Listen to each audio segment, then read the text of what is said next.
दोस्तों अस्सलाम वालेकुम, नमस्कार। मैं आपके सामने फिर एक बार हाजिर हूँ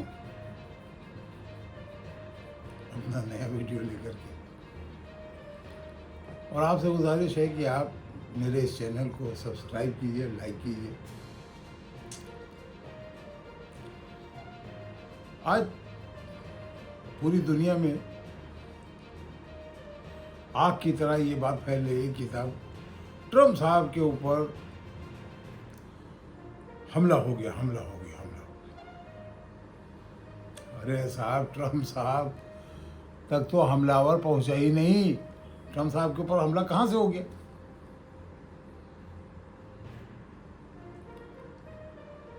हमलावर को तो रास्ते में ही रोक लिया गया।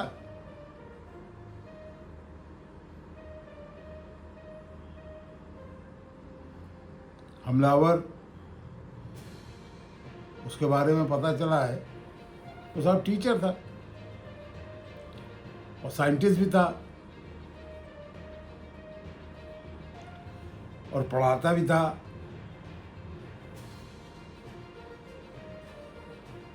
ट्रेनिंग इंस्टीट्यूट में भी पढ़ाया उसने।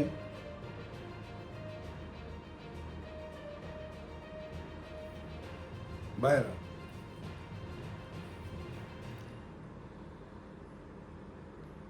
कुछ समाचार ये निकल के आ रहे हैं कि साहब वो तो आईडीएफ की वर्दी में, उसके फोटो देखे गए, आईडीएफ का आदमी था।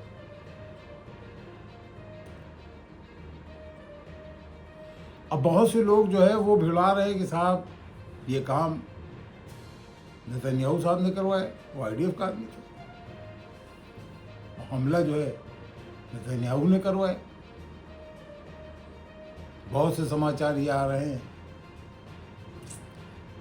कि नहीं, ट्रम्प साहब इस वक्त बड़ी मुश्किल हालात से और बड़ी मुश्किल दौर से गुजर रहे हैं।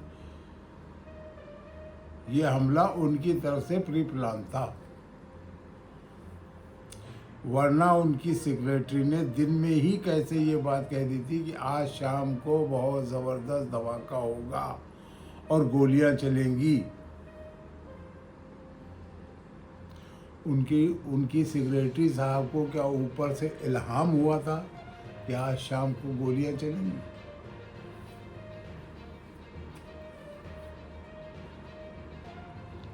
भाई ये तो वही कह सकता है जिसको पहले से पता हो कि आज शाम को क्या होने वाला है।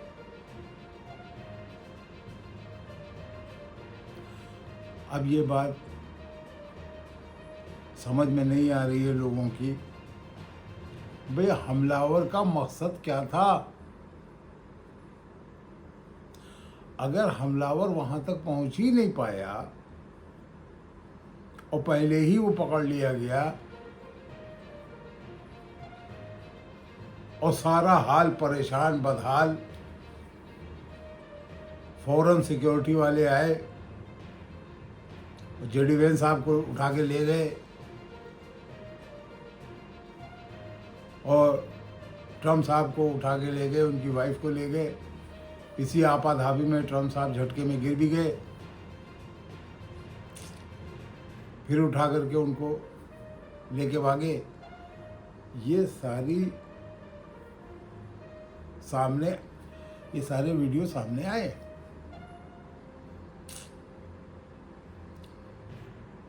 ऐसा क्यों हुआ? क्यों करना पड़ा? कुछ लोगों का ये कहना है कि मिड टर्म पोल होने वाले हैं और ट्रम्प साहब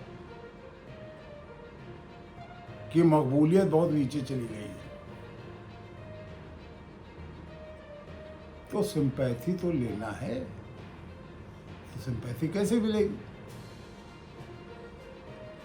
सिंपैथी तो ऐसी मिलेगी कि साहब देखिए इतने बेहतरीन हैं, अमेरिका के प्रेसिडेंट, उनको जो है गोली मारने के लिए कोई आ गया, उनको हमला कर दिया और भरी महफिल में साहब हमला किया। ये भी एक सिंपैथी लेने का एक तरीका है, जो कि 2024 में ये ट्रम्प साहब ले चुके हैं। अपने ऊपर गोली चलवा चुके हैं, कान के पास से गोली निकली थी और हल्का सा ब्लड इनके चेहरे पर भी आया था, वो वीडियो भी देखे। ट्रम्प साहब हार रहे थे, लेकिन इस गोलीकांड से ट्रम्प साहब जीत गए।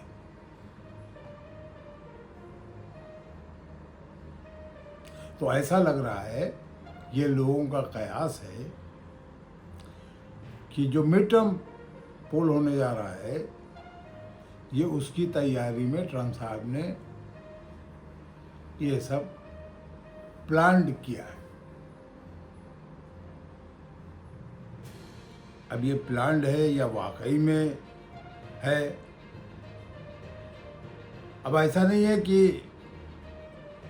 ट्रम्प साहब की जो सिक्योरिटी में लोग थे वो तो हमलावर को मार भी सकते थे, क्योंकि उसने एक गोली चलाई, 7 गोलियां चलाई उसने, जिसमें से एक गोली जो है वो सिक्योरिटी वाले को भी लगी, लेकिन वो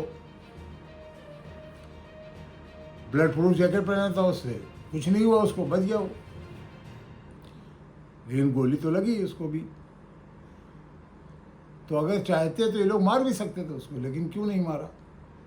अब सवाल यहाँ पर ये भी आता है, भाई एक आदमी गोली चला रहा है तो उसके ऊपर भी, उसको भी शूट करो, उसको गोली चलाओ।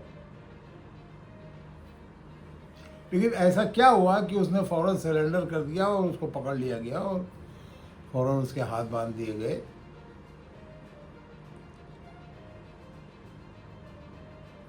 अब अच्छा, उसने खुल के बताया भी, वो चीज़ें सामने भी नहीं आ गई। इससे पहले भी जो ट्रम्प साहब के ऊपर कांड हुआ था वो भी पकड़ा गया था 2024 में, लेकिन उसमें हुआ क्या, वो कौन था ये तो पता चल गया, लेकिन उसने गोली क्यों चलाई, किसके कहने पे चले, ये आज तक साफ नहीं हुई बात। उसी तरह से ये जो कांड हुआ है, ये भी कांड साफ तौर से सामने नहीं आएगा कि ये किसने करवाया था। हालांकि ये हमलावर पकड़ा गया है, तो वो तो सच उसको बताना चाहिए, लेकिन वो सच क्या जनता के सामने आएगा, सवाल ये। या ट्रम्प साहब यही सब करके और सिंपैथी ले लेके अमेरिका को और पूरी दुनिया को हरस करते रहेंगे या खुद हरस होते रहेंगे। सवाल ये भी है कि अब आगे आप ईरान के साथ क्या करने वाले हैं? जंग में जाने वाले हैं या टेबल पे आने वाले हैं? टेबल पे आने के लिए ईरान ने बिल्कुल साफ कर दिया है कि मेरी ये 2 शर्तें हैं, अगर इन 2 शर्तों को मान लो तब हम टेबल पे आएंगे। पहली शर्त, हॉर्मुज़ पे हमारा कब्ज़ा रहेगा, हॉर्मुज़ से आप फौरन यहाँ से अपना ताम झाम लेकर के चले जाइए, और आप जो है ये जो आपने बैरिकेटिंग कर रखी इसको हटाइए। दूसरा, साहब कोई भी बात हमारे यूरेनियम की नहीं होगी, ना हम वो देंगे ना उसके ऊपर कोई बात होगी, और हमारा जो 11 ट्रिलियन पैसा है वो रिलीज़ करवाइए, वो हमें दिलवाइए। इसके बाद आइए टेबल के ऊपर, तब बात होगी। अब ये ट्रम्प साहब ये बातें मानेंगे? ये मैसेज दिया गया ईरान की तरफ से पाकिस्तान के शहबाज शरीफ साहब को और मुनीर साहब को।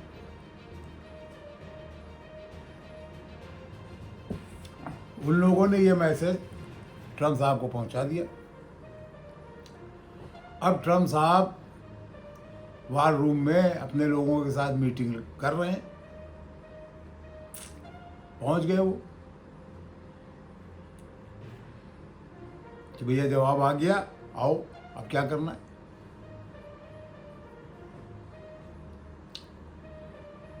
अब देखिए, ट्रम्प साहब वार में नहीं जाना चाहते क्योंकि उनके ज़्यादातर ऑफिसर्स मिलिट्री के, नेवी के, एयरफोर्स के, उनका कहना ये है कि देखिए, ईरान के साथ वार में मत जाइए क्योंकि नुकसान हमारा ज़्यादा होगा, इसलिए ईरान के साथ वार में मत जाइए।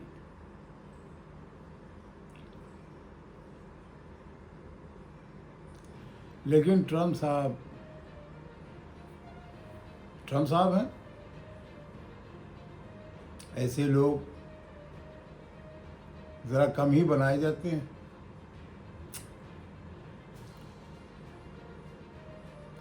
लेकिन जब बनाए जाते हैं तो वो इतिहास रचते हैं, वो इतिहास रच रहे हैं। अब देखिए वहाँ मीटिंग में क्या तय होता है और ट्रम्प साहब क्या फैसला लेते हैं, अभी आने वाला वक्त बताएगा। हम लोग तो यही दुआ कर सकते हैं कि वार ना हो, ये मानवता के खिलाफ है और हमारा धर्म जो है वो मानवता है, इंसानियत। हम भी ये नहीं चाहते कि दुनिया में कहीं भी वार हो, कहीं भी जंग हो। जंग से सिर्फ तबाही आती है, बर्बादी आती है, कुछ नहीं हासिल होता। इसलिए दुआ करता हूँ मैं कि हर जगह जो जंग हो रही है वो बंद हो और आगे जंग ना हो, क्योंकि जंग से इंसानियत हलाक होती है, इंसानियत तबाह होती है, इंसान तबाह होता है, मानवता ख़त्म होती है। आज के लिए इतना ही, बाकी आगे फिर मिलेंगे। खुदा हाफिज़।